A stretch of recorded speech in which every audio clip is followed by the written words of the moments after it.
Hi, I want to talk about something today that many parents feel, but almost no one says out loud.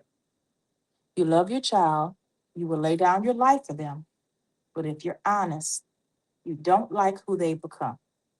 And even saying it feels wrong. If that's you, stay with me. You're not a bad parent for feeling this way. As parents, especially Christian parents, we believe love should be unconditional. So when our child's choices become destructive, dishonor God, hurt others, hurt us, or go against everything we taught, there's this internal conflict. You love the child you raised, you love the child God entrusted to you, but the behavior, the mindset, the lifestyle, it grieves you. And sometimes it frustrates you. That does not mean your love has changed, it means your heart is breaking. Here's something that helped me and many of the parents I coach. You have to separate who they are from what they're doing. Your child is not their addiction, their rebellion, their poor financial choices, their toxic relationship, or their dishonorable decisions. Those are behaviors, those are seasons, those are also consequences of their choices.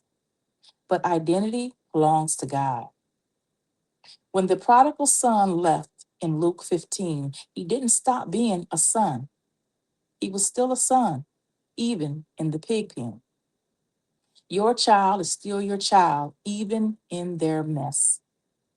Sometimes what we really dislike is the loss of who we imagined they would become. You had dreams.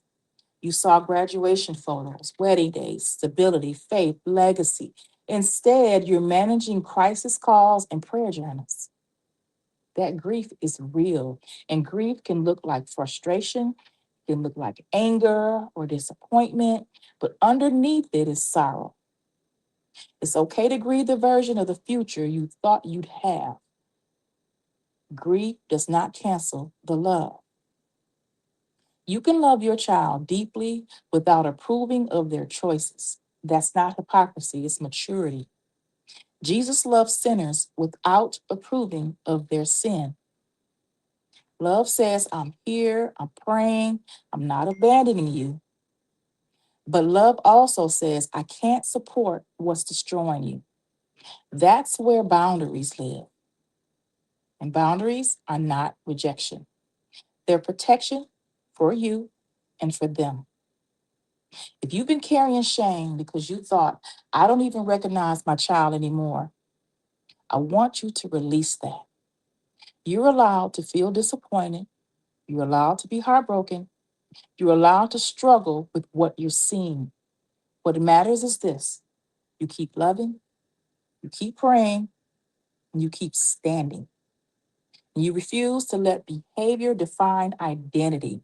God is still writing their story, and He is still strengthening you in the process. So if this resonated with you, I want you to know you are not alone, you're not a failure, and your love is still powerful. And if you need support in navigating this journey with peace and boundaries, that's exactly why this channel exists. I'm praying for you and your prodigal.